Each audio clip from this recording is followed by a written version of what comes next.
Thermodynamics, ये जो word है ना, ये दो पार्ट से मिलकर बना है। First part is thermo, second part is dynamics. आपने काइनेमेटिक्स सुना होगा, हाँ। काइनेमेटिक्स सुना होगा, और क्या क्या सुना होगा, और भी आपने डायनेमिक्स में, डायनेमिक्स बेसिकली बोलते हैं, काइनेमेटिक्स को पूरे को डायनेमिक्स कैटेगरी में काउंट करते हैं। First law of motion, second law of motion, जो न्यूटन्स लॉज ऑफ मोशन है, वो डायनेमिक्स कैटेगरी में आता है। और भी डायनेमिक्स आते हैं अलग अलग तरह के, लेकिन खैर अभी तक तो वही आया होगा फिजिक्स में। तो डायनेमिक्स बोला जाता है बेसिकली जहां पर मोशन हो रहा हो कहीं पर भी। Aryan, good morning. Good morning sir. तुम्हारा अभी भी कोई डाउट नहीं आया मेरे पास? यस सर, क्योंकि वो मैंने लेक्चर देखना शुरू नहीं किया क्योंकि टाइम नहीं। किया, चलो कोई बात नहीं। तो हम लोग नया चैप्टर शुरू कर रहे हैं आज, थर्मोडायनेमिक्स। थर्मोडायनेमिक्स के अंदर मैं पहले बता रहा हूं कि थर्मोडायनेमिक्स वर्ड का मीनिंग क्या होता है। थर्मो का means heat, thermo word heat के लिए यूज करते हैं, और डायनेमिक्स मीन्स मोशन। कहीं पर भी मोशन हो रहा हो तो उसके लिए जो वर्ड यूज करेंगे वो डायनेमिक्स होगा। So thermodynamics is basically study of motion of heat. Heat किस तरफ जा रहा है, ये चीज को स्टडी हम लोग करेंगे थर्मोडायनेमिक्स में। Thermodynamics is basically study of motion of heat. Heat का मूवमेंट कैसे हो रहा है, तो किस पार्ट से किस पार्ट में हीट जा रहा है, इस चीज को स्टडी करेंगे under thermodynamics. The next part is, इसका फायदा क्या है। इसका फायदा ये है, ये बता सकता है कि कोई भी रिएक्शन फिजिबल होगी नहीं होगी, किसी रिएक्शन में कितनी हीट इवोल्व होगी उसके बारे में भी ये बता सकता है। बेसिकली हम लोग हीट को स्टडी करके बता सकते हैं कि रिएक्शन पॉसिबल हो पाएगी या नहीं हो पाएगी। पॉसिबिलिटी ऑफ रिएक्शन के बारे में थर्मोडायनेमिक्स अपने को बता सकता है। काफी सारे फैक्टर होते हैं, सब कुछ मिला जुला के, लेकिन पॉसिबिलिटी ऑफ रिएक्शन के बारे में लास्ट में बताएगा। इस चैप्टर के लास्ट में जब हम लोग पहुंचेंगे तो आपको पॉसिबिलिटी ऑफ रिएक्शन के बारे में पता चल जाएगा। लिमिटेशन क्या है, कोई भी रिएक्शन हो रही है तो उसके अंदर किस स्पीड से रिएक्शन हो रहा है, इसके बारे में थर्मोडायनेमिक्स नहीं बता सकता। स्पीड के बारे में कोई बात नहीं करेगा, कितनी तेज हुई कितनी धीरे हुई। जैसे डायमंड टू ग्रेफाइट का कन्वर्जन, डायमंड और ग्रेफाइट कार्बन के दो एलोट्रोप्स हैं, 10th क्लास में पढ़ा होगा। तो डायमंड टू ग्रेफाइट का कन्वर्जन फिजिबल है, थर्मोडायनेमिक्स के अकॉर्डिंग वो चीज फिजिबल है कि आप डायमंड रख दो तो ऑटोमेटिकली वो ग्रेफाइट में कन्वर्ट हो जाना चाहिए। लेकिन उस रिएक्शन का स्पीड इतना स्लो है कि उस रिएक्शन को होने में फ्यू थाउजेंड ईयर्स लग जाते हैं, मतलब 30,000 40,000 साल लग जाते हैं डायमंड को ग्रेफाइट में कन्वर्ट होने में। मतलब अगर आप डायमंड खरीद के रखते हो और आपकी जनरेशन आफ्टर जनरेशन चलती जाती है, और अराउंड 30 to 50,000 ईयर्स के बाद वो डायमंड क्या हो जाएगा, ग्रेफाइट में कन्वर्ट हो जाएगा। सो डायमंड टू ग्रेफाइट का कन्वर्जन पॉसिबल है, लेकिन स्पीड इतना स्लो है कि हम लोग नहीं देख पाते हैं उस चेंज को। लेकिन यही थर्मोडायनेमिक्स की बेसिकली सबसे बड़ी लिमिटेशन है कि स्पीड ऑफ रिएक्शन के बारे में कुछ नहीं बता पाएगा। स्पीड ऑफ रिएक्शन के बारे में कौन बताएगा, काइनेटिक्स। इसके जो 12th क्लास में इससे रिलेटेड जो चैप्टर है वो काइनेटिक्स है, वो बेसिकली आपको स्पीड ऑफ रिएक्शन के बारे में बताएगा। यहां पर आपको पता चलेगा feasibility of reaction, reaction possible है या नहीं, उसके बारे में बताएगा। यहां पर एक वर्ड मैंने और लिखा, मैक्रोस्कोपिक स्टडी। मैक्रोस्कोपिक और माइक्रोस्कोपिक किसको बोला जाता है? मैक्रोस्कोपिक बोलते हैं बल्क को, कोई भी चीज एक्सेस में हो तो उसको बोलते हैं बल्क। बल्क में बहुत ज्यादा मटेरियल हो तो उसको बोलेंगे मैक्रोस्कोपिक। माइक्रोस्कोपिक किसको बोलते हैं? एक एटम, 5 एटम, 10 एटम, या इलेक्ट्रॉन्स या प्रोटॉन्स या न्यूट्रॉन्स, इनको माइक्रोस्कोपिक स्टडी बोला जाता है। मैक्रोस्कोपिक के अंदर क्या होगा, बल्क मटेरियल आएगा, बहुत सारा मटेरियल। लेकिन उसमें कभी भी थर्मोडायनेमिक्स में एक एटम, दो एटम, 5 एटम की बात हम लोग नहीं करते हैं। हम लोग बोलेंगे हमने 50 किलो ये मटेरियल लिया, उससे इतना निकल कर आया, इतना हीट ट्रांसफर हुआ, या रिएक्शन ऐसे हुई, या 1 मोल सब्सटेंस लिया। 1 मोल भी काफी अमाउंट हो जाता है ग्राम्स पे। लेकिन एक एटम, दो एटम पे हम लोग नहीं जाएंगे। स्मॉल पार्ट का स्टडी हम लोग नहीं कर सकते, क्योंकि माइक्रोस्कोपिक और मैक्रोस्कोपिक लेवल पर प्रॉपर्टीज अलग अलग होती हैं। जैसे इलेक्ट्रॉन बीम अगर चलता है तो वो वेव की फॉर्म में चलता है, लेकिन अगर मैं चलूंगा तो क्या मैं वेव की तरह चल सकता हूं? नहीं, मेरा तो वेव की तरह मोशन नहीं आता है, मैं तो नॉर्मल स्ट्रेट लाइन में चलता हुआ दिखाई देता हूं आपको। तो मेरा मोशन वेव की तरह नहीं आएगा, क्योंकि मैं मैक्रोस्कोपिक सब्सटेंस हूं। माइक्रोस्कोपिक सब्सटेंस होता तो क्या होता? एक एटम होता, दो एटम होता, पांच एटम होता, माइक्रोस्कोपिक सब्सटेंसेस होते, तो हम लोग क्या बोलते हैं कि उनका जो प्रॉपर्टीज होंगी वो डिफरेंट होंगी as compare to macroscopic substances. Macroscope जब बल्क में स्टडी करते हैं तो प्रॉपर्टीज अलग होती हैं, जब क्वांटम लेवल पे, जब नैनो लेवल पे या माइक्रोस्कोपिक लेवल पे अगर स्टडी करते हैं तो प्रॉपर्टीज अलग होती हैं। Physical and chemical both properties में कुछ ना कुछ फर्क आ जाता है। तो ध्यान रखना है, मैक्रोस्कोपिक स्टडी है ये, यहां पर माइक्रोस्कोपिक की कोई बात नहीं करेंगे, बल्क सब्सटेंस की बात होगी। ग्राम्स में कर सकते हैं, मिलीग्राम्स में कर सकते हैं, लेकिन माइक्रो में नहीं जाएंगे। ओके, समझ आया? Yes sir. ठीक है, तो इतना नोट डाउन करो। गुड मॉर्निंग आशय। Good morning sir. कैसा गया दिवाली? अच्छा है कैसे? बढ़िया।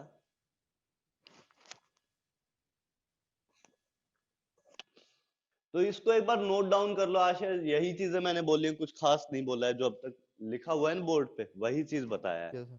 ठीक है, एक मिनट सर।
ये नेक्स्ट के लिए हेडिंग है, अभी नोट डाउन मत करना। Good morning Ayush.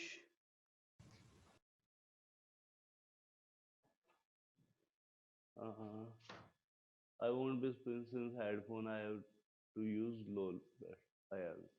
So Ayush, don't note down this part, इतने पार्ट को बस नोट डाउन मत करना, बाकी पार्ट को नोट डाउन कर लो। अभी तक मैंने इतना करवाया है आपको। Basically study of motion of heat के बारे में बताया। थर्मोडायनेमिक्स दो वर्ड से मिलकर बना है, थर्मो प्लस डायनेमिक्स। थर्मो का मीनिंग होता है हीट। थर्मो का मीनिंग क्या है? हीट है। So basically thermodynamics is study of motion of heat. ये हमें क्या बता सकता है? ये हमें बता सकता है कि वेदर रिएक्शन इज पॉसिबल और नॉट। कोई भी रिएक्शन पॉसिबल है या नहीं है, इसके बारे में थर्मोडायनेमिक्स आपको बता सकता है।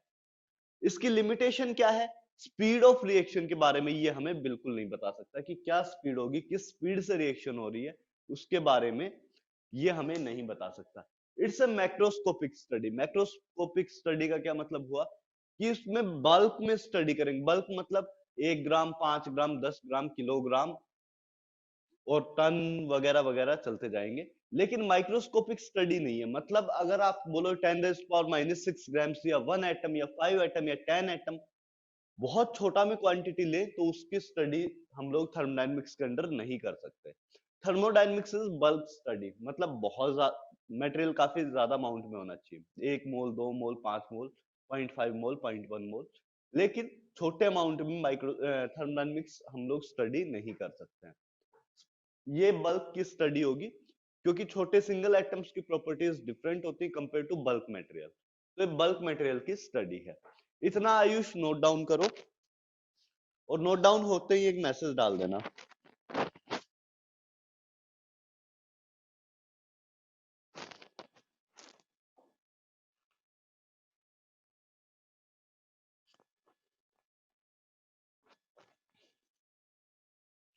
ये मत लिखना, इसको अभी नहीं लिखना है। ये मैं नेक्स्ट उसके लिए हेडिंग डाला था, इसको अभी मत लिखना, इतने पार्ट को यहां तक।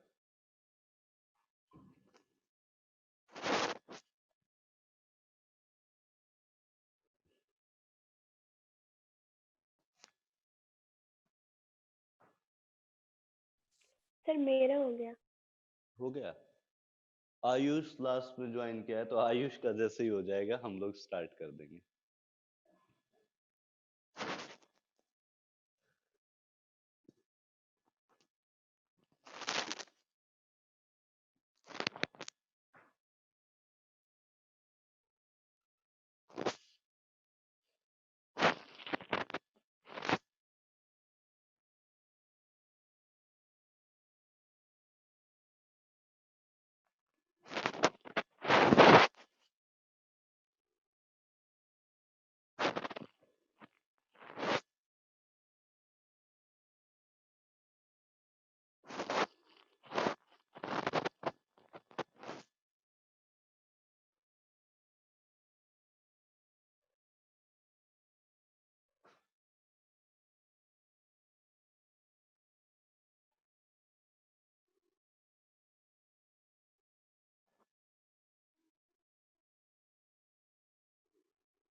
Ayush done?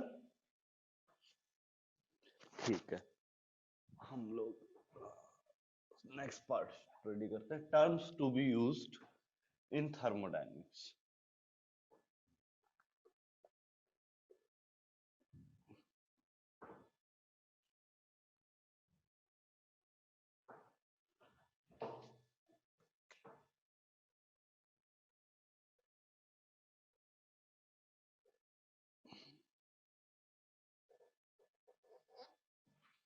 First term is system. System क्या होता है? कोई भी एरिया हम लोग स्टडी करना चाहते हैं, कोई भी चीज हम लोग स्टडी करना चाहेंगे, अगर मुझे स्टडी करना चाह रहे हैं तो मेरी बॉडी एक सिस्टम हो जाएगी। इस बोर्ड को स्टडी करना चाह रहे हैं तो ये बोर्ड सिस्टम हो जाएगा। किसी भी चीज को अगर आप स्टडी करना चाह रहे हो तो वो सिस्टम हो जाएगा। The area under study is known as system.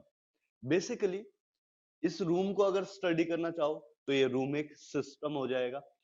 System किसी भी टाइप का हो सकता है, उसके अंदर वॉल्स हो सकती हैं, नहीं भी हो सकती है, रियल भी हो सकता है, इमेजिनरी भी हो सकता है। मैं इमेजिनरी मान लूं कि इतना एरिया मैं स्टडी कर रहा हूं, हवा में बोल दिया कि ये इतना एरिया स्टडी कर रहा हूं, तो उसको भी सिस्टम बोला जा सकता है।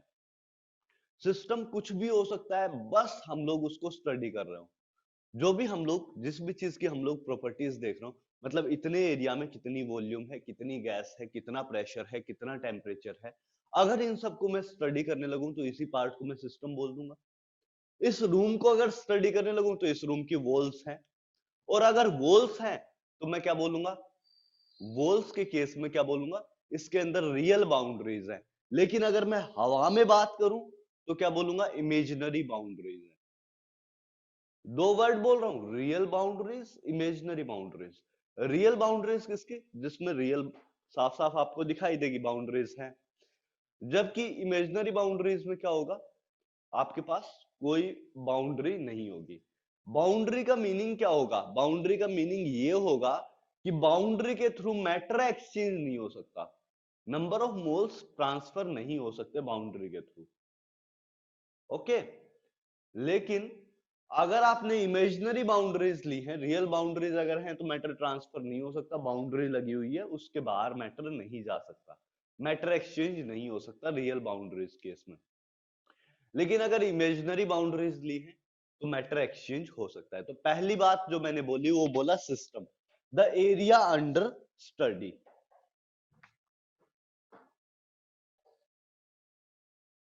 द पार्ट अंडर स्टडी कर देते हैं, the part under of universe, पूरे यूनिवर्स को मैं ले रहा हूं, मैं अर्थ की बात नहीं करूंगा, अंडर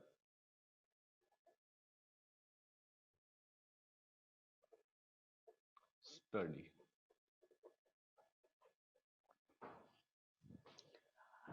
सिस्टम क्या होगा, the part of universe under study. Universe का जितना भी पार्ट अंडर स्टडी है, मतलब एक बार में किसी भी चीज में एक बार में डिस्कस करें उसकी बारे में बात कर रहा हूं। ऐसा नहीं करना सर एक बार मैंने इसका प्रेशर देखा फिर थोड़ी देर बाद मैंने उसका जाके नापा तो सारा का सारा यूनिवर्स कुछ टाइम में अंडर स्टडी आ जाएगा, ऐसा नहीं है। जिस चीज को आप स्टडी कर रहे हो एक बार में उसके बारे में ही बात कर रहे हैं। तो part of the universe under study क्या बोला जाता है, आपका सिस्टम। और जो भी बच गया, जो भी बच जाए वो क्या हो जाएगा, सराउंडिंग। तो सिस्टम क्या होगा, the part of the universe under study and remaining part of the universe should be surrounding. Remaining part of the universe is surrounding, the area under study is known as system. Next is surrounding.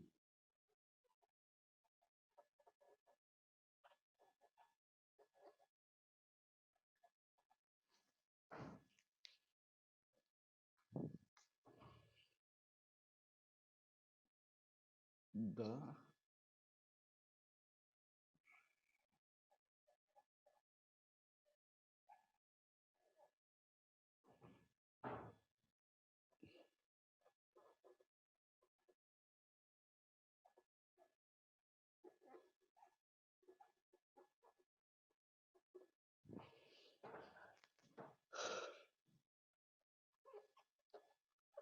real wall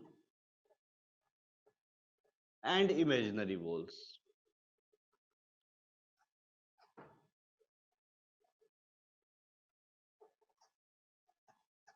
दो term मैंने और define की है। Real wall को क्या बोला, real wall is basically matter can't be exchange, matter exchange नहीं कर सकते।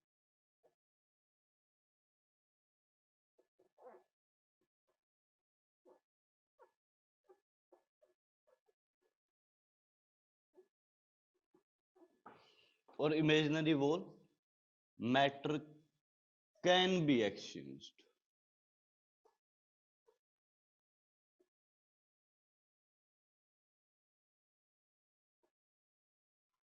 इतना नोट डाउन करो आप।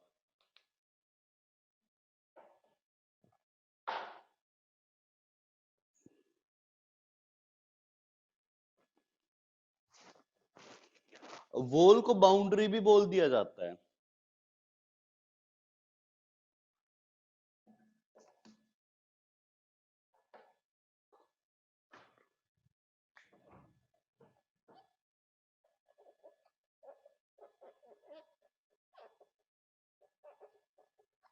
वॉल को ही बाउंड्री भी बोल दिया जाता है।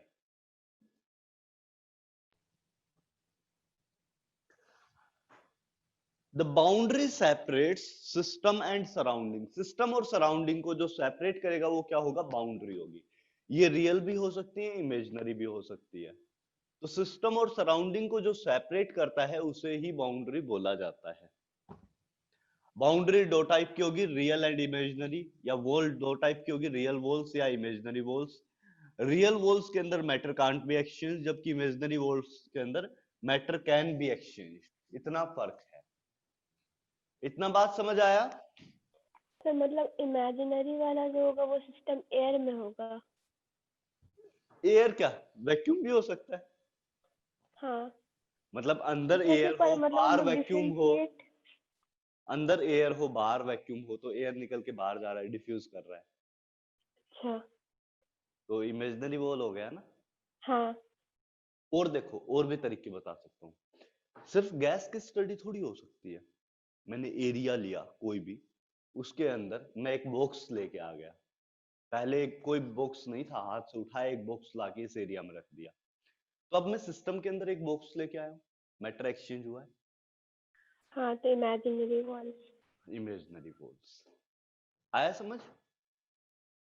Yes sir. ठीक है, इसको नोट डाउन कर लो, फिर मैं आगे प्रोसीड करता हूँ।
आधा डन हो गया?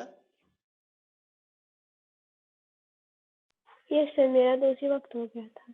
चलो हटा देते हैं इसे। अब आपको दो टाइप के सिस्टम के बारे में बताते हैं। दो टाइप के सिस्टम कौन कौन से होंगे? दो टाइप के सिस्टम होते हैं, open system and close system. System अभी अभी मैंने बताया, the area of the universe under study is known as system. तो सिस्टम दो टाइप का होता है बेसिकली। पहला टाइप है ओपन सिस्टम। वर्ड से कुछ समझ आ रहा है ओपन सिस्टम क्या होना चाहिए? जिसके अंदर बेसिकली आपका हीट एज वेल एज, अगर मैटर एक्सचेंज हो सकता है, हीट एंड मैटर दोनों एक्सचेंज अगर हो सकते हैं, तो उस टाइप के सिस्टम बोलेंगे ओपन सिस्टम। जैसे मैं बेसिकली साइड में एक डायग्राम ड्रॉ कर देता हूं। मैंने एक कंटेनर लिया, उसके अंदर कोई भी गैस डाल दी और ऊपर से क्लोज नहीं है। ओके, इस कंटेनर के अंदर कोई भी गैस डाल दी, इसका कुछ प्रेशर होगा, इसका कुछ वॉल्यूम होगा, इसका कुछ टेम्परेचर होगा, है ना।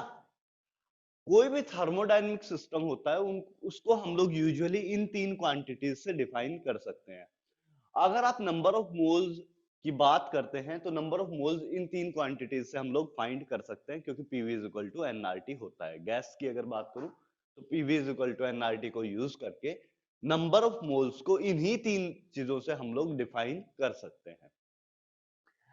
सो यहां पर मैंने एक सिस्टम लिया, ऊपर से क्लोज नहीं है, तो क्या हो सकता है, गैस एस्केप करके बाहर जा सकती है, प्लस ये अगर ज्यादा हीटेड होगा, मतलब इसका टेम्परेचर ज्यादा है, आउटसाइड का टेम्परेचर कम है, तो हीट भी एक्सचेंज हो सकता है। तो यहां पर क्या हो सकता है, यहां पर मैं ऐसे दिखा देता हूं 2 एरोस, और यहां पर इन दोनों एरोस के बाद इसको ऐसे करो।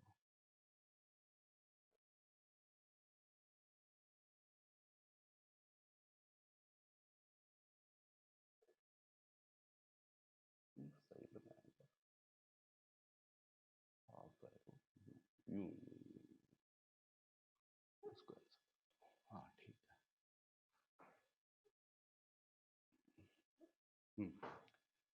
ये क्या है, इक्विलिब्रियम का साइन है, मतलब आपका एक्सचेंज हो सकता है, या इक्विलिब्रियम का साइन यूज करने के बजाय 2 एरो ड्रॉ कर लो, मतलब नीचे से ऊपर भी जा सकता है, ऊपर से नीचे भी जा सकता है, दोनों चीजें, मतलब बाहर से मैटर अंदर भी आ सकता है, बाहर से कोई गैस अंदर आ सकती है, या अंदर की गैस बाहर जा सकती है। दोनों पॉसिबिलिटीज अगर हो तो 2 टाइप के एरो आप दिखा सकते हो, मतलब एक अंदर से बाहर का, एक बाहर से अंदर का। और यहां पर क्या क्या एक्सचेंज हो सकता है, मैटर, मैटर प्लस हीट, दोनों चीजें यहां पर एक्सचेंज हो सकती है। इसे मैं क्या बोलूंगा, सिस्टम, और इसको क्या बोलूंगा, ऊपर जो बच गया, सराउंडिंग।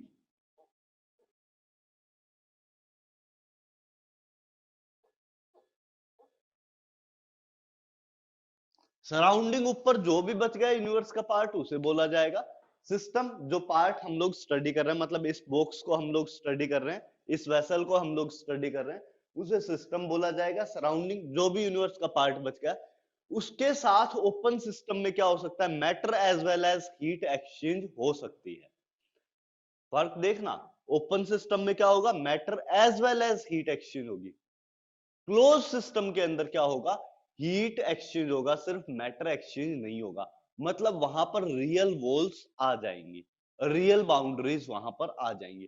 तो ओपन सिस्टम के अंदर matter as well as heat exchange हो सकती है, जबकि क्लोज सिस्टम के अंदर, जो नेक्स्ट सिस्टम मैं डिस्कस करने जा रहा हूं, उसके अंदर सिर्फ हीट एक्सचेंज होगा, मैटर एक्सचेंज नहीं होगा।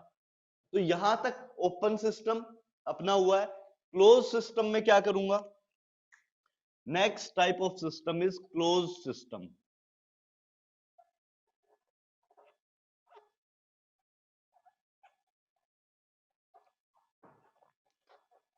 In the closed system I can say there are real boundaries. इसके अंदर कोई गैस रखी हुई है,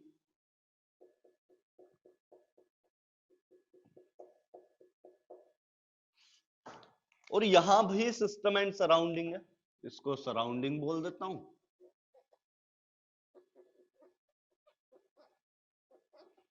एंड अगेन 2 एरोस, इससे इस तरफ और इससे इस तरफ, लेकिन एक्सचेंज क्या हो रहा है, सिर्फ हीट, यहां मैटर एक्सचेंज नहीं होगा। सो यहां पर आप नीचे लिख सकते हो, नो मैटर एक्सचेंज।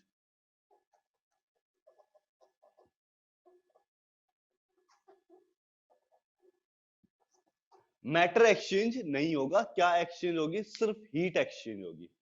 सो इस टाइप के सिस्टम को हम लोग बोलेंगे क्लोज्ड सिस्टम। लिख लो इतना, open system and close system.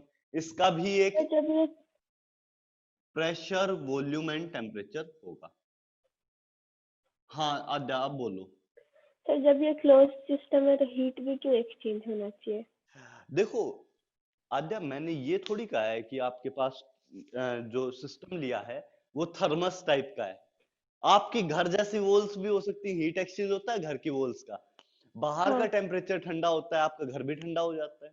हाँ तो heat can travel through through the walls, walls के थ्रू हीट ट्रेवल कर सकती अच्छा ठीक है है। ना। रियल वॉल्स भी अगर हम लोग ले लें तो उनके थ्रू भी हीट ट्रेवल कर सकती है। अगर हम लोग कुछ ज्यादा स्पेसिफिक अच्छी वॉल्स बनाएं तो उसमें हो सकता है कि हीट एक्सचेंज ना हो, वो नेक्स्ट सिस्टम आएगा। ओके, वो भी एक सिस्टम काउंट करेंगे, उस केस में क्या होगा, हीट एक्सचेंज नहीं हो पाएगी। लेकिन इस टाइप के जो नॉर्मल क्लोज सिस्टम होता है उसमें यूजुअली हीट एक्सचेंज हो जाती है। ओके, हाँ मतलब कि जैसे आपने सिस्टम दो के दो सराउंडिंग। एग्जांपल देता हूँ। एक थर्मस आपने देखा होगा। हाँ। थर्मस में क्या होता है, अंदर की चीज गर्म रहती है अगर आप रखते हो, लेकिन एक हम्म, सिस्टम रख दें कि हम लोगों ने क्या किया, एक प्लास्टिक बोतल ले ली, पानी गर्म रखा उसमें और क्लोज करके रख दिया, क्लोज सिस्टम है। हम्म, लेकिन प्लास्टिक बोतल में क्या होगा, हीट एक्सचेंज हो सकती है, तो कुछ हाँ टाइम में पानी ठंडा हो जाएगा। लेकिन थर्मस के अंदर क्या होगा, हीट एक्सचेंज नहीं हो पाती, वहां पे वॉल्स बड़ी स्पेसिफिक है, तो वहां पर हीट एक्सचेंज नहीं हो पाता है।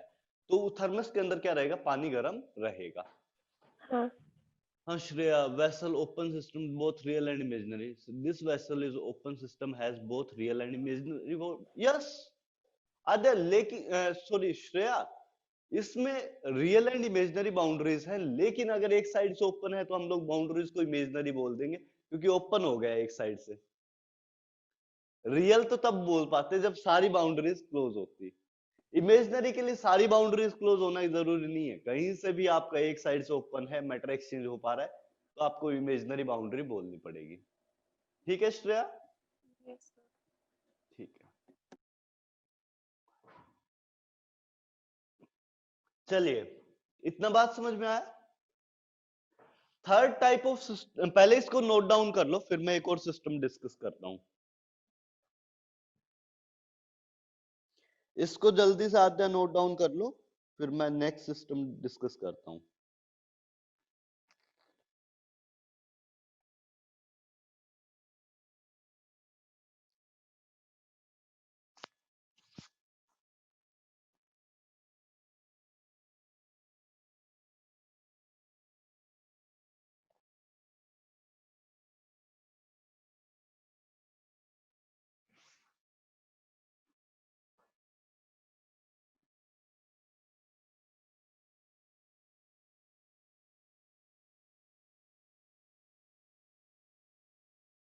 सर हो गया।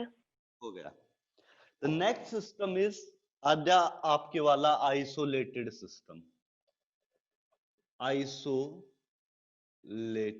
System,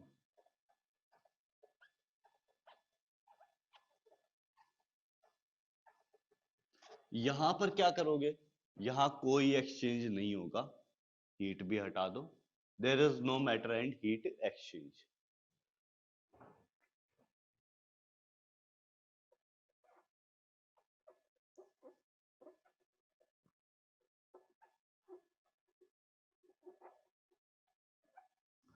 matter and heat exchange यहां पर नहीं होगा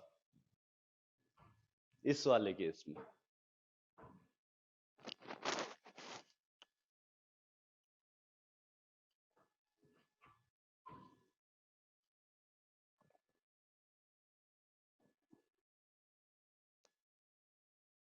इसको भी एक बार लिख लो आद्या, आइसोलेटेड सिस्टम क्या होगा, इसके अंदर हाँ मैटर और हीट एक्सचेंज नहीं होगा।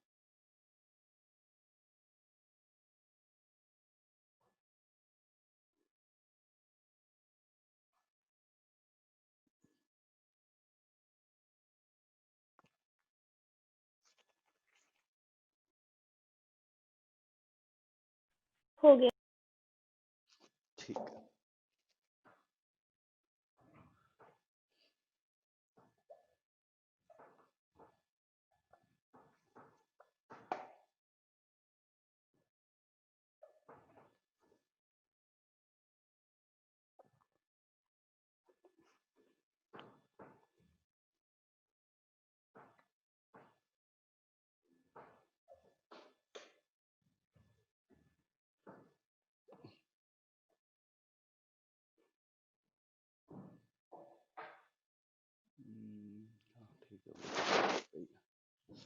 The next part is state and path function. State and path function.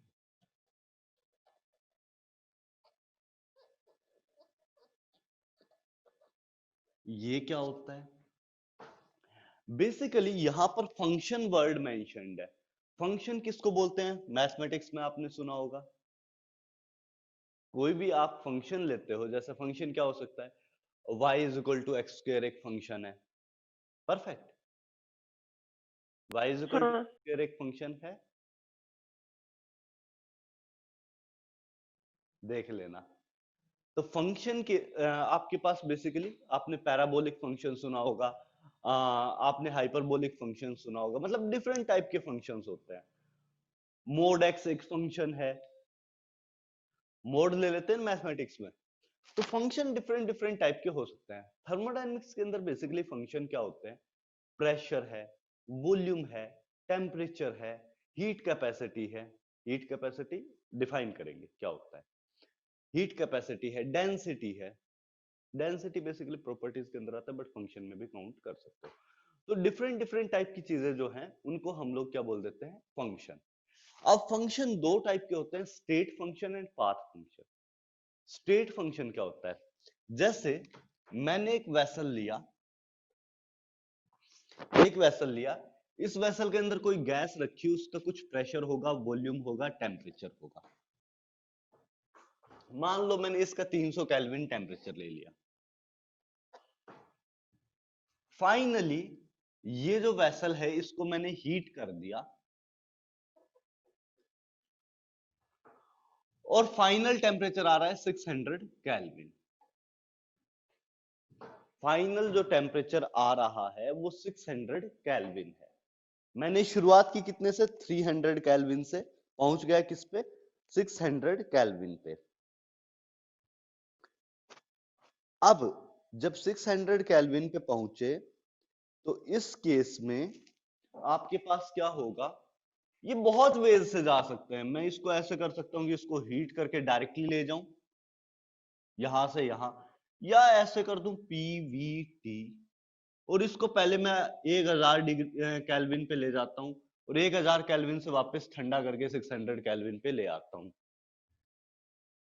तो अब आप मुझे बताइए कि टेम्परेचर को इस वे से लेके आया और इस वे से लेके आया, दोनों तरह से जो फाइनल टेम्परेचर पहुंचा क्या वो डिफरेंट होंगे या सेम होंगे?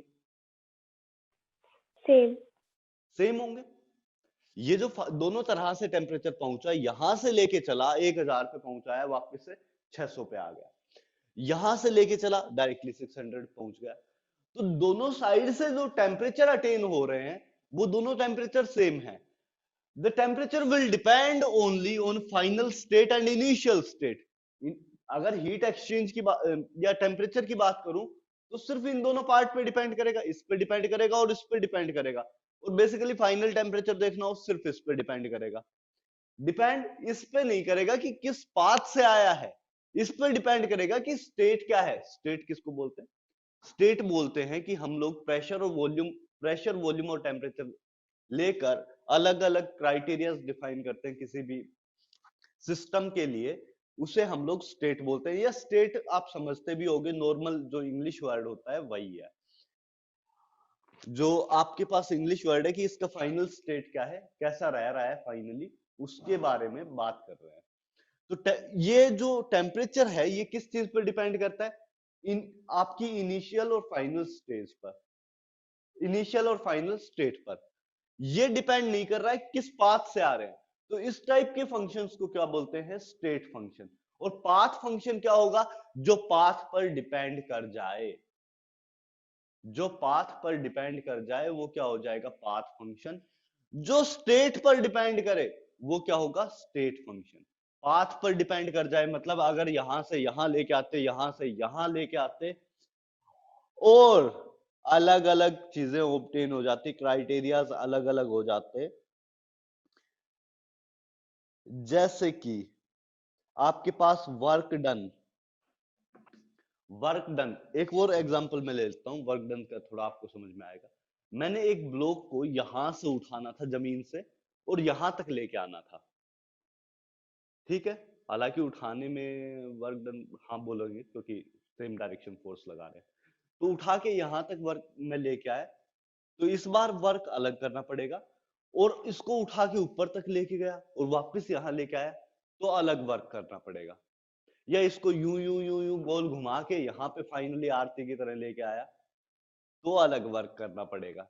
मतलब वर्क किस पे डिपेंड कर जाएगा? पाथ पर डिपेंड कर जाएगा। वर्क क्या होता है? फिजिक्स में आपने पढ़ा होगा एफ डॉट ds, ऐसा कुछ होता है क्या?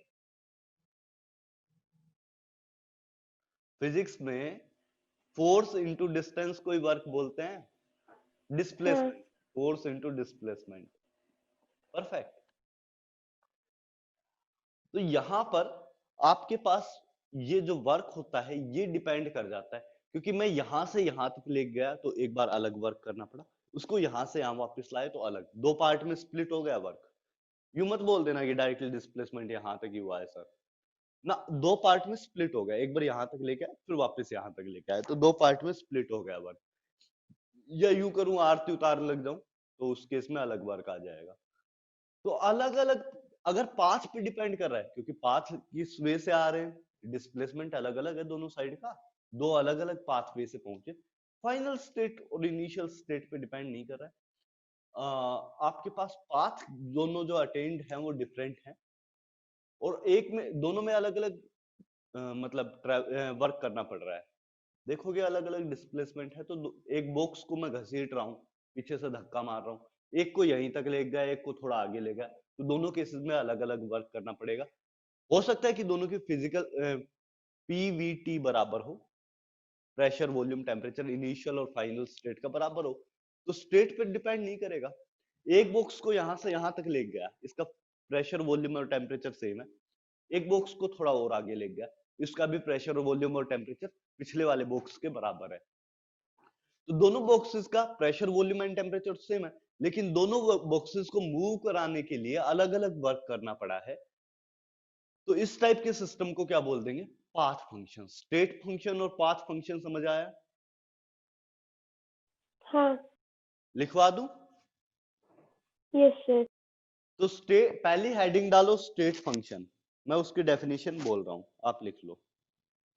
स्टेट फंक्शन की डेफिनेशन मैं बोल रहा हूं, आप लिखो।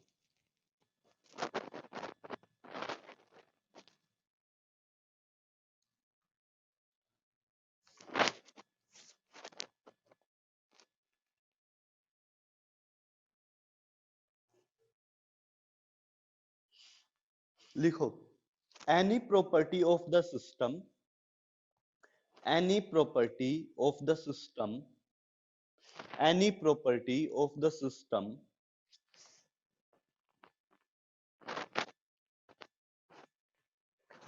which is dependent, which is dependent, which is dependent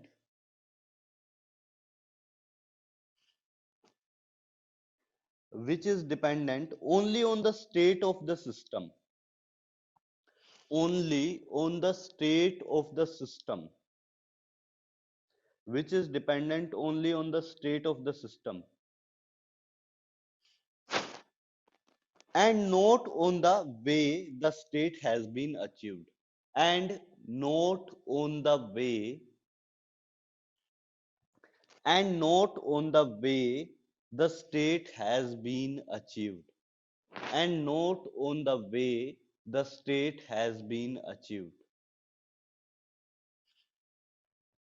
state function हुआ सबका?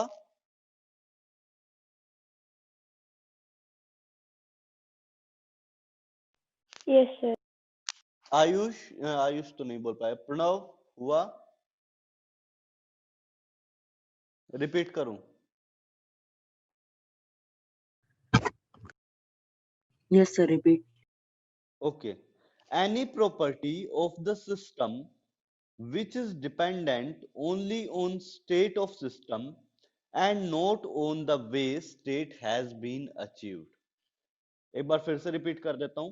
Any property of the system which is dependent only on the state of system and not on the way state has been achieved.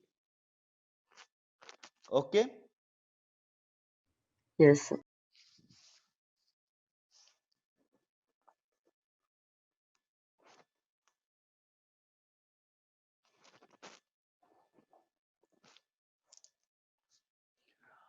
State function में क्या क्या आता है?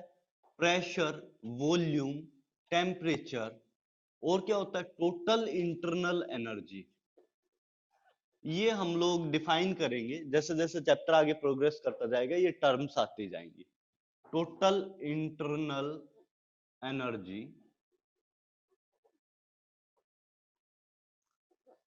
Gibbs free energy,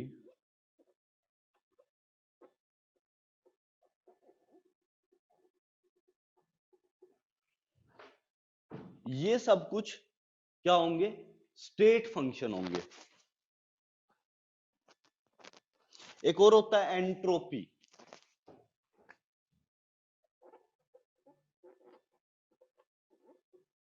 एक एक करके टर्म्स डिफाइन करते जाएंगे, हल्का सा वेट करना।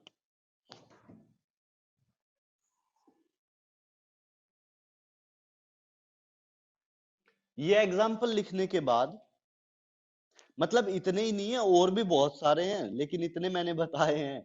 ऐसे मत करना कि कहीं कह दो सर इतने ही हैं, बहुत सारे हैं, इतने अभी बताए हैं। नेक्स्ट लिखो पाथ फंक्शन। ये जैसे ही हो जाए तो बोल देना, मैं पाथ फंक्शन शुरू कर दूंगा। सर ये total internal energy Gibbs free energy क्या? हाँ अजय, यही कह रहा हूँ कि इस चैप्टर में आगे जैसे जैसे चलते जाएंगे एक एक टर्म में डिफाइन करता जाऊंगा, ठीक है? अच्छा, मतलब ये स्टेट फंक्शन आएंगे में अभी। आएगा? हाँ ये स्टेट फंक्शन कैटेगरी में है, अभी आएंगे आगे आगे। एज एन एग्जाम्पल बता रहा हूं, तो अभी के लिए ये याद रखो कि ये स्टेट फंक्शन कैटेगरी में आएगा। डिफाइन में बाद में जाके करूंगा कि होता क्या है, थोड़ा सा टाइम दो, ठीक है। ठीक है?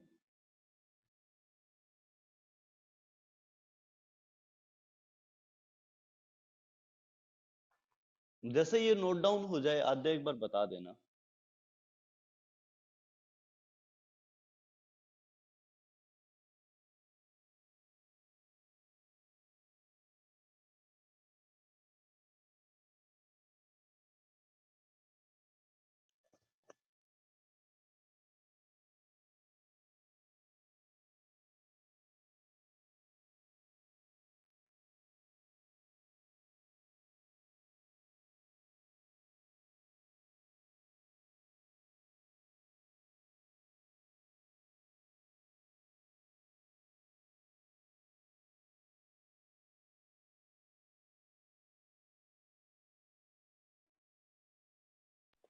हो गया। हो गया। अब नेक्स्ट लिखो पाथ फंक्शन। नेक्स्ट हेडिंग डालो पाथ फंक्शन। नेक्स्ट हेडिंग डालो सब लोग path function. Path function. Path function क्या होगा? Quantities which are dependent only, quantities which are dependent, quantities which are dependent, quantities which are dependent on the path, quantities which are dependent on the path,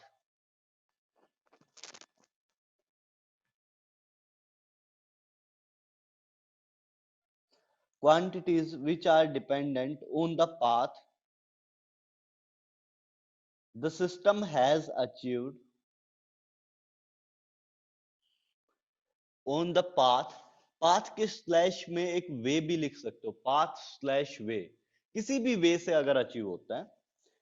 quantities which are dependent on the path the system has achieved a particular state, the system has achieved a particular state, the system has achieved a particular state, the system has achieved a particular state,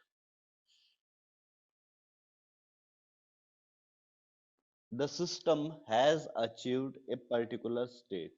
एक बार फिर से repeat कर रहा हूं, quantities which are dependent on the path the system has achieved a particular state। Okay हुआ? हाँ, और आप वर्क वाला जो पॉइंट बताए थे वो भी एक बार बोल दीजिए। हाँ अभी यहाँ पे आ रहा है। इसके एग्जाम्पल में क्या आ जाएगा? हीट। इसके एग्जाम्पल में क्या क्या है? हीट, वर्क, हीट कैपेसिटीज, इसको भी मैं डिफाइन करूंगा, अभी किया नहीं है। हीट, वर्क, हीट कैपेसिटीज, ये सारे के सारे किसके अंदर आएंगे? पाथ फंक्शन के अंदर।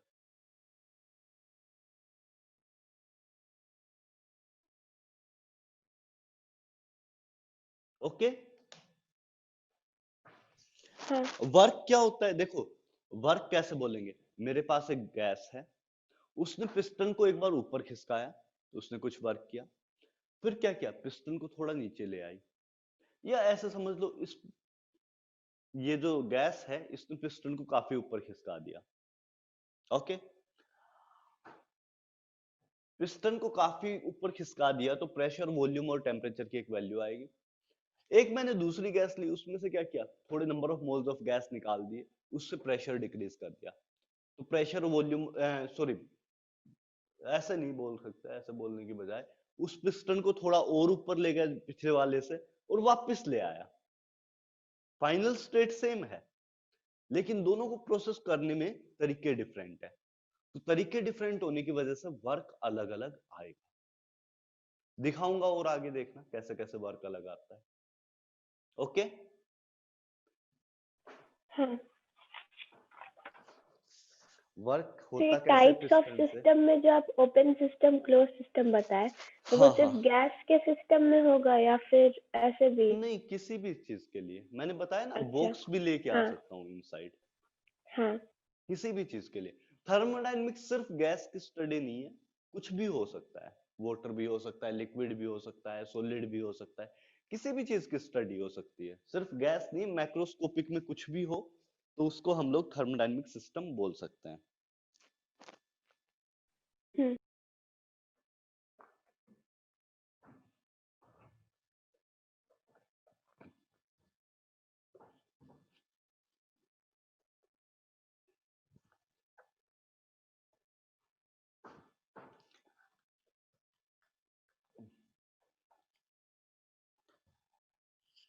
नेक्स्ट मैं एक और चीज डिफाइन कर रहा हूं आद्या, ये क्या है? Extensive and intensive properties.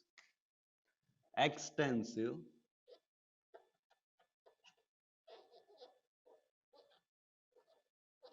And intensive properties.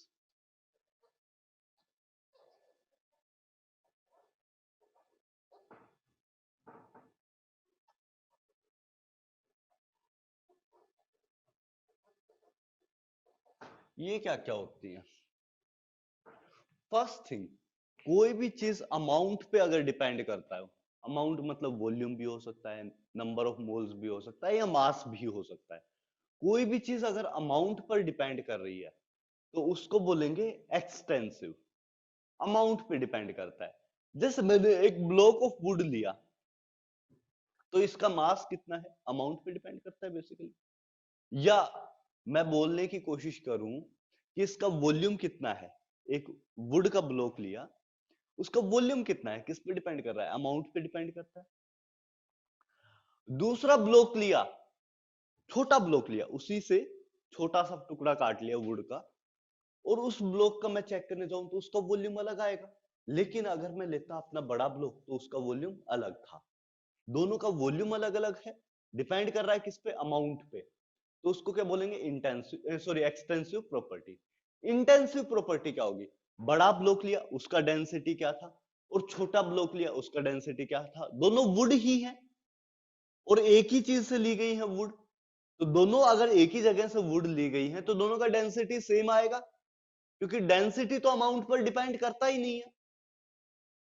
कुछ दिमाग में क्लिक किया या नहीं किया? इंटेंसिव भी समझ नहीं आया। नहीं समझ आया? देखो, कैसे समझाया जा सकता है इसको, थोड़ा और अच्छे से समझाते हैं। आद्या, आपने वोटर का एक म्यू वैल्यू होता है, म्यू किसको बोलते हैं फिजिक्स में? म्यू म्यू म्यू सुना है? हाँ। स्नेल्स लॉ कुछ? रिफ्रैक्शन, रिफ्रैक्टिव क्या बोलते हैं? Refractive index. Mu's refractive index.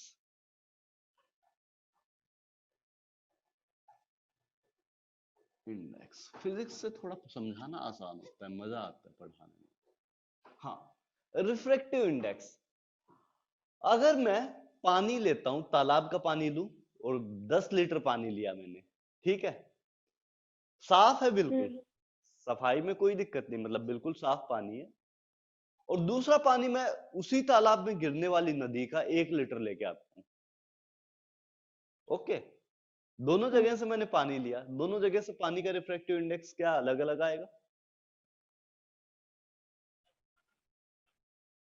Same आना चाहिए। सेम आना चाहिए, लेकिन एक तो हाँ मैंने 10 लीटर लिया है, एक मैंने 1 लीटर लिया है, क्यों सेम हाँ, आएगा? तब अलग आएगा। नहीं, क्यों अलग आएगा? पानी का तो आप रिफ्रैक्टिव इंडेक्स किसके लिए डिफाइन करो? पानी के लिए अमाउंट थोड़ी लिखते हो कि इतने ग्राम मैंने पानी लिया, इतने किलो मैंने हाँ पानी लिया, या इतने लीटर पानी लिया। रिफ्रैक्टिव इंडेक्स तो पानी के लिए लिखते हो। हाँ। फिर ये कैसे हो गया? ये तो गड़बड़ नहीं हो गया आद्या? ये तो अमाउंट पे हाँ आपने तो बोल फिर दिया, सेम डिपेंड करता होगा। है। दोनों जगह सेम आता है रिफ्रैक्टिव इंडेक्स, हाँ और दोनों जगह सेम कैसे आ सकता है? अमाउंट अलग अलग है, आ सकता है। ये प्रॉपर्टीज ही इस टाइप की होती हैं कि अमाउंट पर डिपेंड नहीं करती। पानी का डेंसिटी देखने जाऊं तो मैं क्या बोलता हूं? 1 ग्राम पर लीटर, लेकिन साथ में ये तो नहीं लिखता कि 1 लीटर पानी है या 10 लीटर पानी है या 50 लीटर पानी है, नहीं। मैं डायरेक्टली डेंसिटी बोल देता हूं, हाँ। है ना? And density is independent of amount. तो इंटेंसिव प्रॉपर्टीज क्या होंगी? जो अमाउंट पे डिपेंड ना करे, कितना अमाउंट लिया है इस पे डिपेंड अगर नहीं करता है तो क्या बोला जाएगा? Intensive properties. और अगर अमाउंट पे डिपेंड कर जाए, मैं 1 लीटर लूं या 5 लीटर लूं, इसमें डिफरेंस आ जाए, तो क्या हो जाएगा? Extensive properties. आया समझ आ जा? हाँ, पक्का? अगर डिपेंड करेगा तो वो एक्सटेंसिव होगा, नहीं करेगा नहीं तो करेगा तो इंटेंसिव। इंटेंसिव होगा। ठीक है, वर्डिंग में लिखवा दूं? हम्म। ठीक है, लिखिए एक्सटेंसिव प्रॉपर्टीज, पहला एडिंग डालिए, एक्सटेंसिव प्रॉपर्टीज।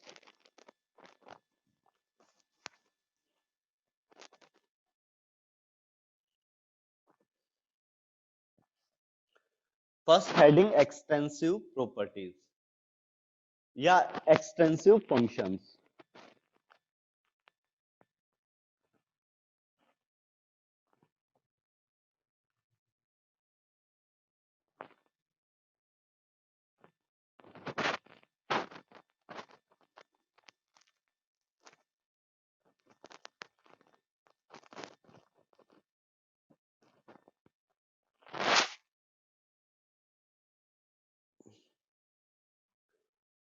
एक्सटेंसिव फंक्शंस में लिखिए फंक्शंस और प्रॉपर्टीज।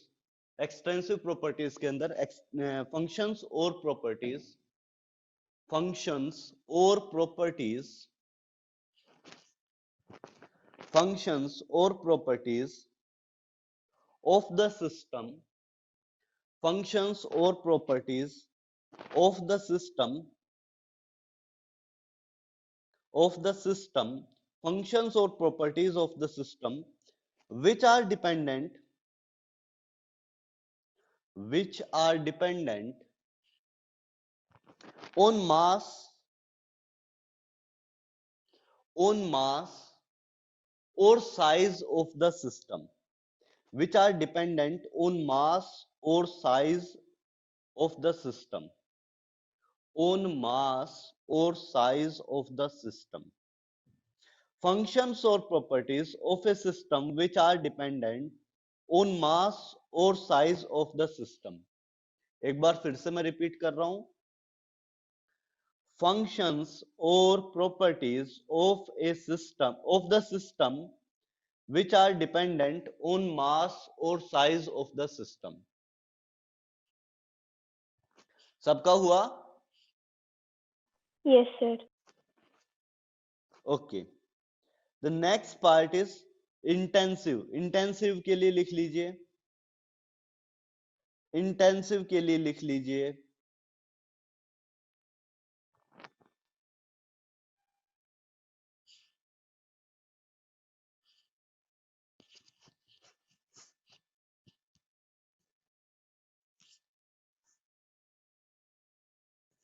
इंटेंसिव के लिए लिखिए फंक्शंस और properties,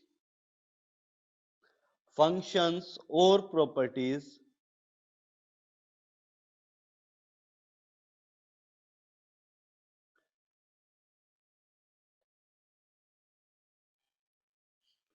functions or properties which are not mass or size dependent.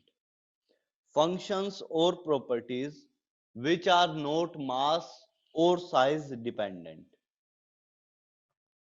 Functions or properties which are not mass or size dependent. Functions or properties which are not mass or size dependent.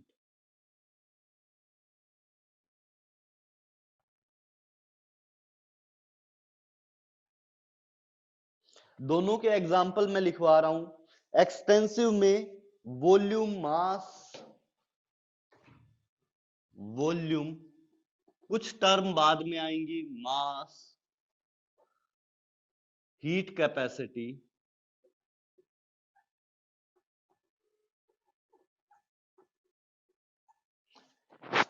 Heat capacity,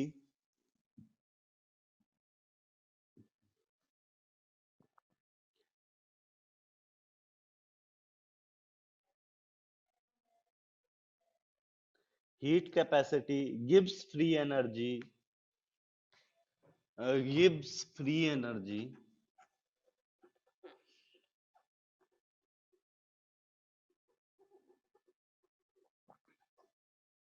total heat, total internal energy,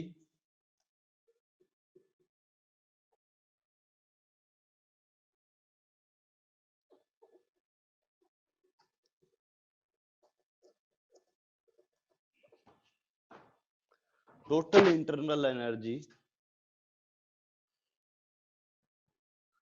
और क्या होगा, enthalpy and entropy. Enthalpy, ये भी word हम लोग बात करेंगे क्या होते हैं, and entropy.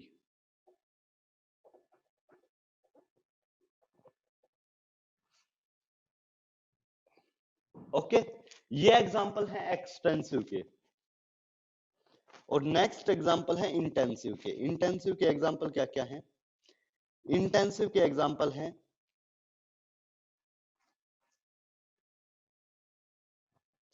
Temperature, pressure,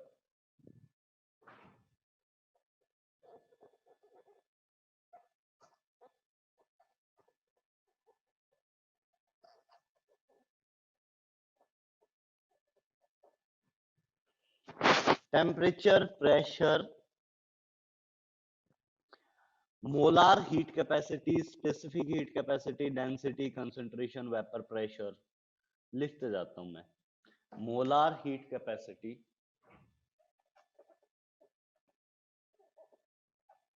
heat capacity,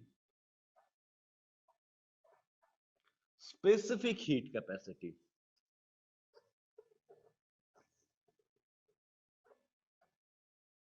heat capacity,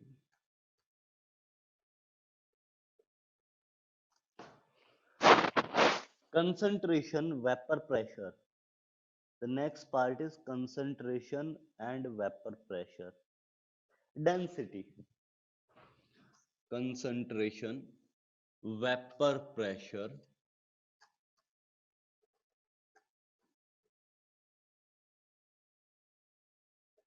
density.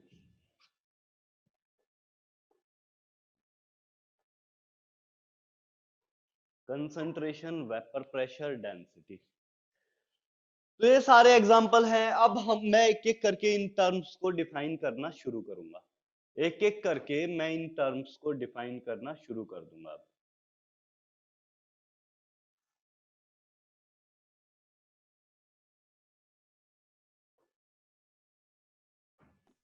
Sir intensive की साइड वाले हैं क्या?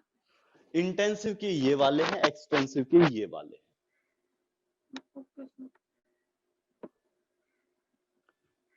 सर। हाँ श्रेया बोलो। इंटेंसिव जो होता है, एक्सटेंसिव जो होता है वो डिपेंड करता है अमाउंट पे। तो उसमें हम वॉल्यूम भी कहते हैं, अभी आपने बोला था। हाँ हाँ हाँ। तो बट सर अगर हम और इंटेंसिव मतलब डिपेंड नहीं करता अमाउंट पे, हम्म। तो बट तो प्रेशर जो है वो इंटेंसिव कैसे हुआ जब वो वॉल्यूम पे देखो मैंने 2 चैम्बर्स लिए। मैंने एक चैम्बर लिया, बड़ा सा चैम्बर, इसके अंदर बहुत सारी गैस है श्रेया, ठीक है। यहाँ पर कुछ प्रेशर है, वॉल्यूम है, टेम्परेचर है, परफेक्ट यस सर। है ना। प्रेशर लिया, वॉल्यूम लिया, टेम्परेचर लिया, तीनों चीजें हैं इस पार्ट की, इस वेसल की तीनों चीजें हैं। बीच में मैंने एकदम से एक वॉल डाल दी, एकदम से बीच में एक वॉल इंसर्ट कर दी। तो जो नए 2 सिस्टम बनेंगे, यहां पर प्रेशर कितना होगा, T हो जाएगा, टेम्परेचर T हो जाएगा, वॉल्यूम V/2 हो जाएगा। देखो मैंने सॉरी, वॉल्यूम V/2 है ना। Yes volume V/2, pressure same हो जाएगा, टेम्परेचर सेम रहेगा, परफेक्ट। तो टेम्परेचर और प्रेशर तो चेंज नहीं हुए, सिस्टम को चेंज किया तो, अमाउंट चेंज किया तो, हाँ। लेकिन वॉल्यूम चेंज कर गया। Yes sir. समझ आया ये फंडा, हाँ। और सर मेरे को एक्सपेंसिव। हाँ, ये नहीं समझा, डेंसिटी डेंसिटी तो यही होता है ना, mass upon volume. Mass upon volume, में वॉल्यूम आता है तो फिर, और उसमें भी मास। वॉल्यूम आता है, लेकिन मास भी हाफ हाफ डिवाइड हो गया, वॉल्यूम भी हाफ हाफ डिवाइड हो गया, 2 से 2 कैंसिल आउट। तो सर हमें ऐसे क्वेश्चन आ गया कि identify ways of the following is expensive उसका और तरीका बताऊंगा, 1 मिनट दो मुझे, मैं एक बार सारी टर्म्स को डिफाइन कर देता हूँ, फिर उसके बाद तरीका बताता हूँ कैसे कर सकते हैं, ठीक है। जब भी मास या वॉल्यूम से डिवाइड कर दिया जाए किसी भी टर्म को,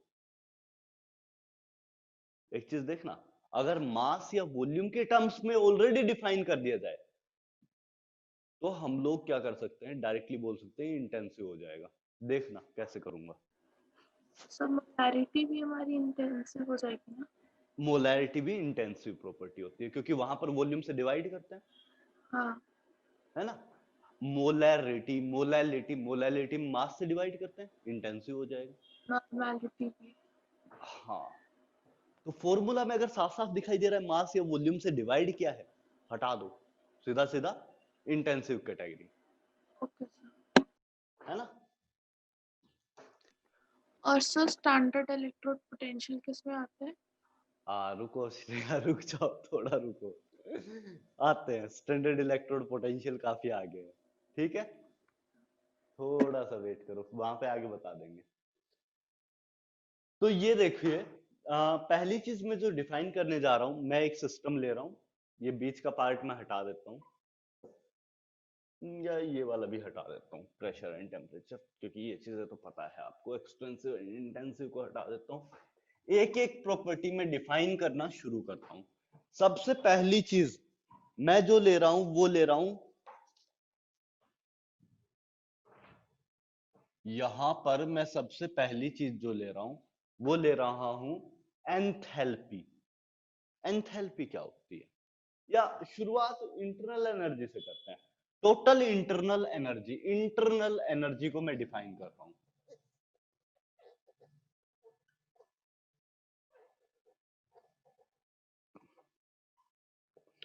आपके पास कोई भी गैस है,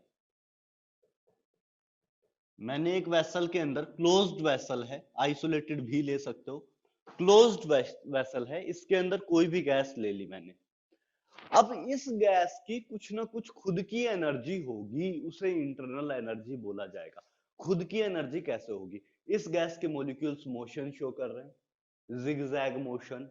काइनेटिक थ्योरी ऑफ गैसेस में हम लोग बताया कि गैस के मॉलिक्यूल रैंडम मोशन देते हैं, तो उनकी कुछ काइनेटिक एनर्जी होगी मॉलिक्यूल्स की, परफेक्ट।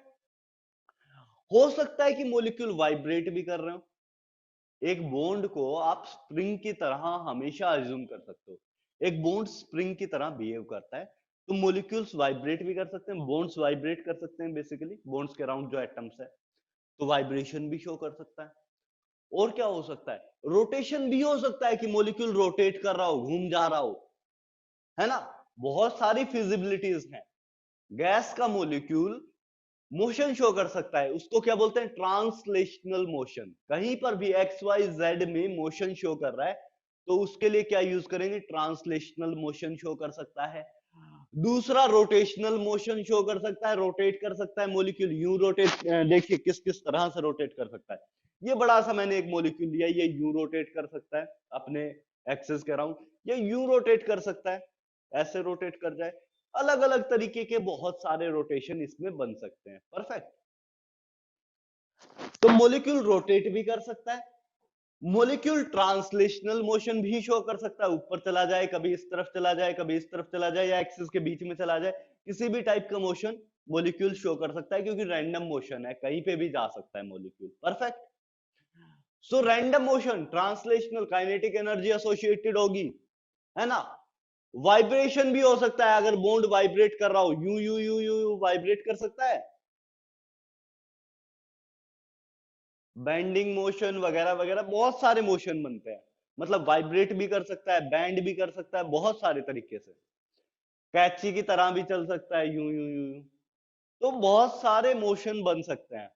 तो बेसिकली हर एक मॉलिक्यूल के पास कुछ ना कुछ इंटरनल एनर्जी होगी, और इंटरनल एनर्जी किसको बोलेंगे, combination of all the energies present inside a molecule और इनसाइड ए सिस्टम। एक सिस्टम के अंदर जितनी भी एनर्जीज हैं, काइनेटिक, ट्रांसलेशनल, रोटेशनल, वाइब्रेशनल, जो कुछ भी है, सबको मिला जुला के एक वर्ड दे दिया हम लोगों ने, क्या बोल दिया, internal energy. Internal energy is the sum of all types of energy present inside a system, for a system or inside a system. समझ आया? सर वो सारे मोशन से तो काइनेटिक एनर्जी निकल रहा है। रोटेशन से कैसे काइनेटिक एनर्जी निकलेगा, वाइब्रेशन से कैसे काइनेटिक एनर्जी निकलेगा, वाइब्रेशन से तो पोटेंशियल प्लस काइनेटिक हो जाएगा, हाँ है ना। सिर्फ हाँ काइनेटिक तो नहीं है, नहीं है ना सिर्फ काइनेटिक आद्या, बहुत सारे तरीके के। रोटेशन हाँ, से कैसे काइनेटिक बनाओगे, रोटेशन जो शो कर रहा है वो काइनेटिक एनर्जी में थोड़ी कन्वर्ट हो जाएगा। उसमें पोटेंशियल भी होगा। पोटेंशियल भी होगा, पोटेंशियल भी होगा, और भी टाइप की बहुत सारी एनर्जीज बन सकती हैं। स्ट्राइक कर रहा है कहीं पे, उससे उसका मोमेंटम एक्सचेंज होगा, बहुत सारी चीजें आ जाएंगी, हाँ है ना।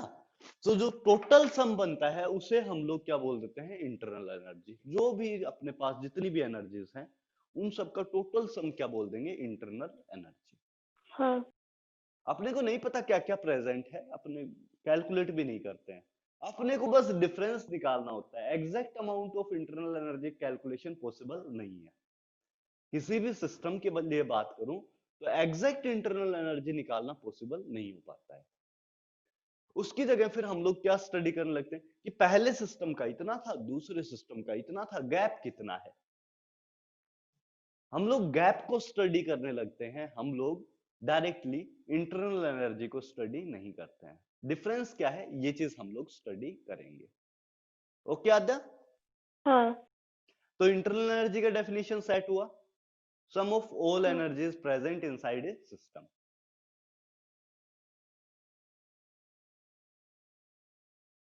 ठीक है आद्या। इसको यस डिफाइन करते हैं यू से, कैपिटल यू से। और चेंज इन इंटरनल एनर्जी को किससे डिफाइन करते हैं, डेल्टा यू से, जो कि अपने लिए इंपॉर्टेंट टर्म है। चेंज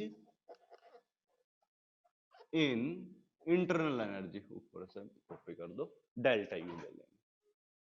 तो लिख लो इसको, इंटरनल एनर्जी को अपने हिसाब से डेफिनेशन लिख लो, बता मैंने दिया है।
आधा जैसे ही हो जाए बता देना।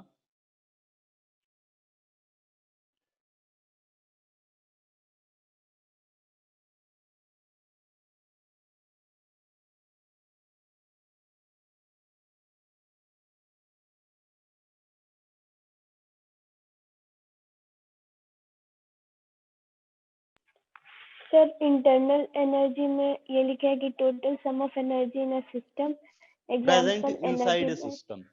Total sum of all the energies present inside a system. हाँ Total sum of all the energies present inside a system. Okay?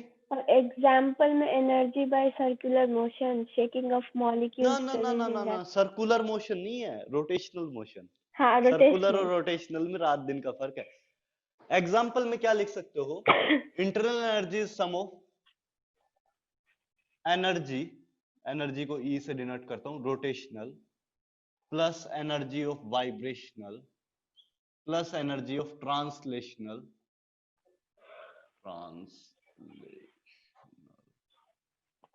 And so on. Okay? हाँ रोटेशनल और सर्कुलर एक नहीं होते आद्या, ये गलती। हाँ क्या हुआ? कॉल आ रहा है? कहां से कॉल आ रहा है?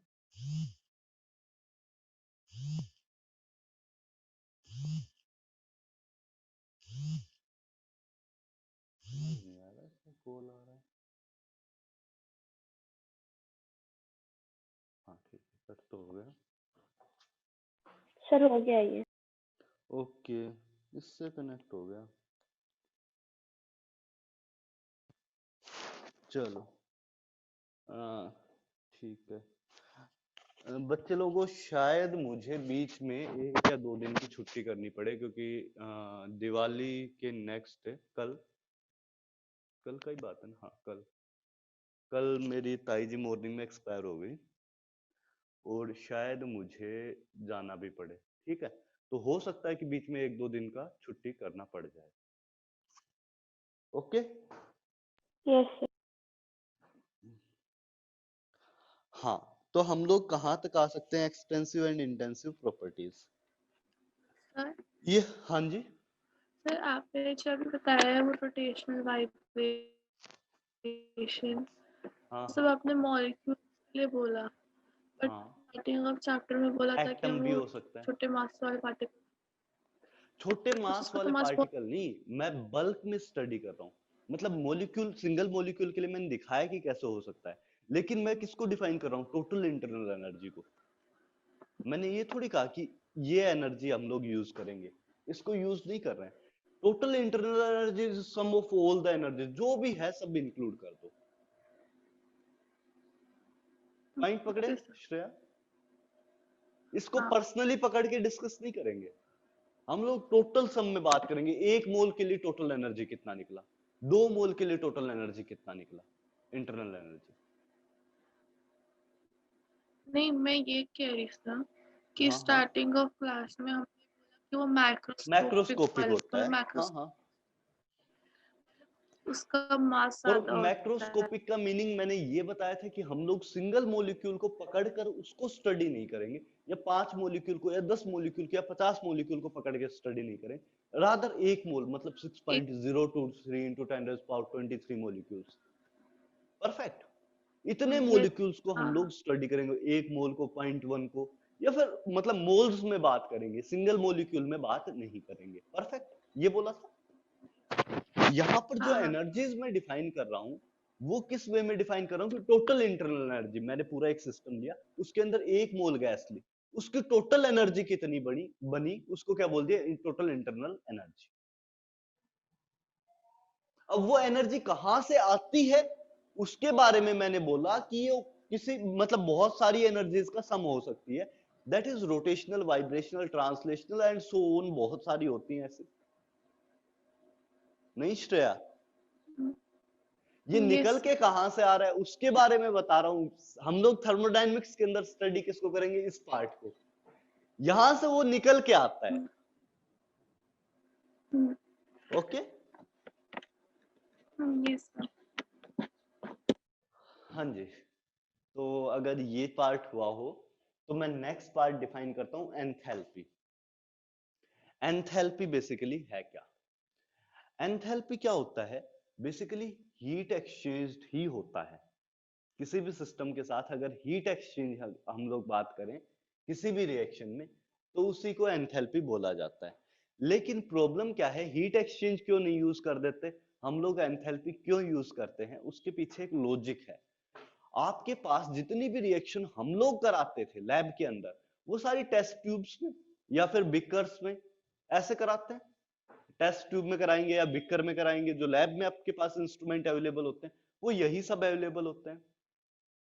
तो इनमें जब रिएक्शन कराते हैं तो हीट एक्सचेंज के अंदर एक फैक्टर और आ जाता है कि अगर आप बाहर का प्रेशर क्या रख रहे हो, इस पे भी हीट एक्सचेंज डिपेंड करेगा कि आउटसाइड का प्रेशर क्या है। एटमॉस्फेरिक प्रेशर के अंदर यूजुअली स्टडी करते हैं, एटमॉस्फेयर के अंदर जो एटमॉस्फेयर का प्रेशर लग रहा है उसके अंदर रिएक्शन को स्टडी करते हैं, लेकिन आउटसाइड के प्रेशर पे हीट एक्सचेंज डिपेंड करेगा। हीट एक्सचेंज डिपेंड करेगा कि आउटसाइड का प्रेशर क्या है। ये डायरेक्टली इंडिपेंडेंट नहीं होता है, हीट एक्सचेंज आपका इंडिपेंडेंट नहीं होता है कि आउटसाइड का प्रेशर कितना है।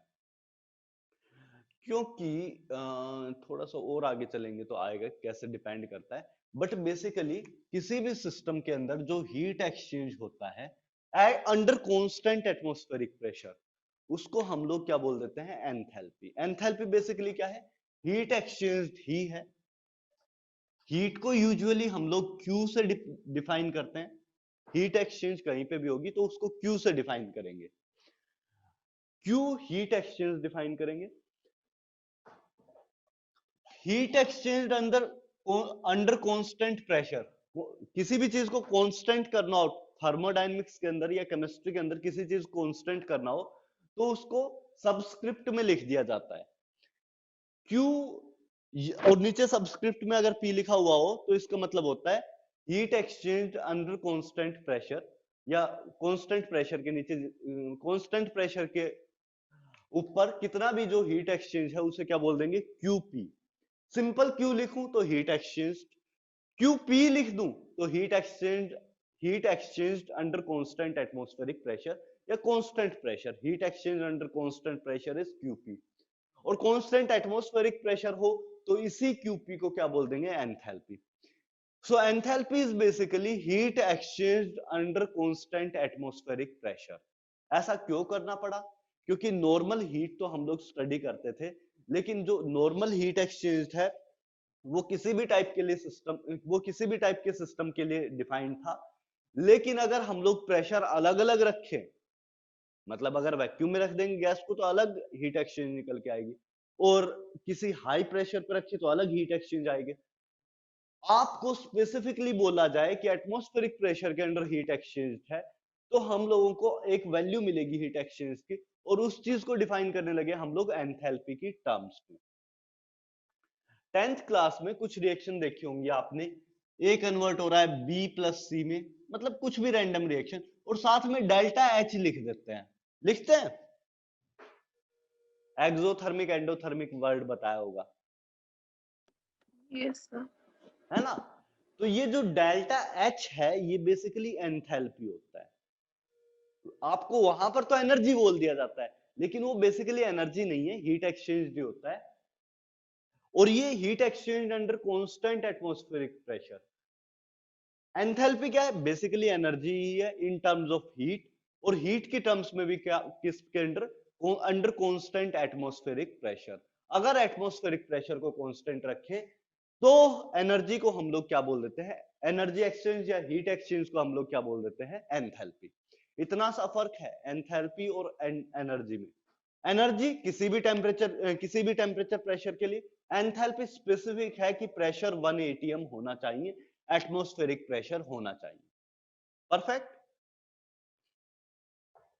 नहीं आया? Yes sir. आद्या आ गया, बहुत बढ़िया। अगर आ गया तो प्रणव,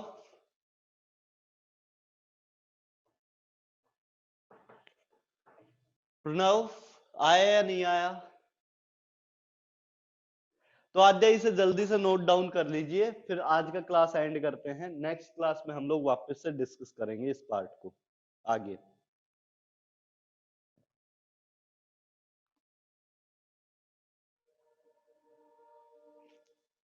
इतना पार्ट एक बार नोट डाउन कर लीजिए।